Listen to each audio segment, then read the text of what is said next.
Semi cadre എന്ന് പറയുന്നത് CPM പോലെ കേഡറായിട്ട് പ്രവർത്തിക്കാനൊന്നും പറ്റില്ല.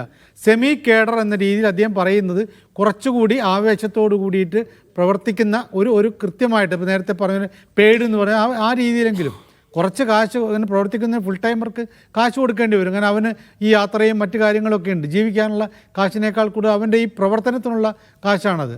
അപ്പോൾ സ്വാഭാവികമായിട്ടും അങ്ങനെ ഒരു സംഭവം കൊണ്ടുവന്നപ്പോൾ എങ്ങനെ, ഇപ്പോൾ സുധാകരനോട് ചോദിച്ചാൽ അദ്ദേഹം കൃത്യം പറയും. അദ്ദേഹം ചിലപ്പോഴൊക്കെ പറഞ്ഞിട്ടുണ്ട് ഇത് പരാജയപ്പെട്ടത് എങ്ങനെയാണ്.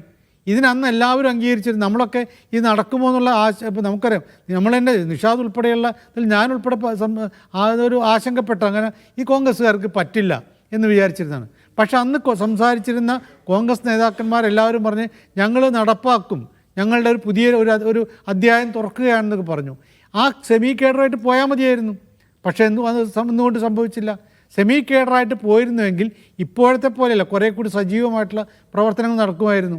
വോട്ടർ പട്ടികയിൽ ആളെ ചേർക്കുക എന്ന് പറയുന്നത് ആണ് പ്രാഥമികമായിട്ട് ചെയ്യേണ്ട കാര്യം. കോൺഗ്രസ്സോ അല്ലെങ്കിൽ UDF പരാജയപ്പെടുന്നുണ്ടെങ്കിൽ അതിന് പ്രധാനപ്പെട്ട കാരണം, ആദ്യത്തെ കാരണങ്ങളിലൊന്നും വോട്ടർ പട്ടികയിൽ പേര് ചേർക്കുന്നതിൽ അവർക്ക് വലിയ വീഴ്ച ഉണ്ടാവുന്നു. CPM വളരെ കൃത്യമായിട്ട് നടപ്പാക്കുന്നുണ്ട്. ശരിയായ രൂപത്തിലോ അല്ലാത്ത രൂപത്തിലൊക്കെ ചെയ്യുന്നുണ്ടാകും. അപ്പോൾ അത് ചെയ്യിക്കുക എന്ന് പറയുന്നത് വേണ്ടത്. രണ്ടാമത്തേത് ജനങ്ങളുമായിട്ടുള്ള സമ്പർക്കം, ജനങ്ങൾക്കിടയിലേക്ക് ഇറങ്ങി ചെല്ലണം. അനിൽ ബോസിനെ സംബന്ധിച്ച് പറഞ്ഞല്ലോ, രാഷ്ട്രീയമല്ല തദ്ദേശ സ്ഥാപനങ്ങളിലെ തെരഞ്ഞെടുപ്പിലെ വിഷയം കാര്യം. അവിടെ ജനസമ്പർക്കമാണ്.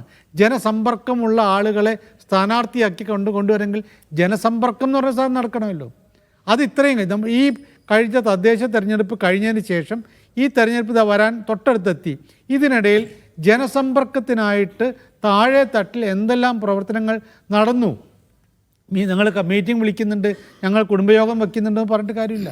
ഇതല്ലാത്ത തങ്ങൾക്ക് വോട്ട് ചെയ്യാത്ത ആളുകൾക്കിടയിലേക്ക് ഇറങ്ങിച്ചെല്ലാനുള്ള ജനങ്ങളുടെ ദൈനംദിന ജീവിതവുമായി ഒരു കണക്ട് ഉണ്ടാക്കുന്നതിൽ കോൺഗ്രസിന് എന്തുമാത്രം ഈ ഘട്ടത്തിൽ വിജയിക്കാൻ കഴിഞ്ഞുള്ള ക്വസ്റ്റ്യൻ അവിടെ ഉണ്ട് എന്നാണ്. ഞാനൊരു ബ്രേക്ക് എടുത്ത് തിരികെ വരാം അനിൽ ബോസിന്റെ മറുപടിയിലേക്ക് വളരെ പെട്ടെന്ന്.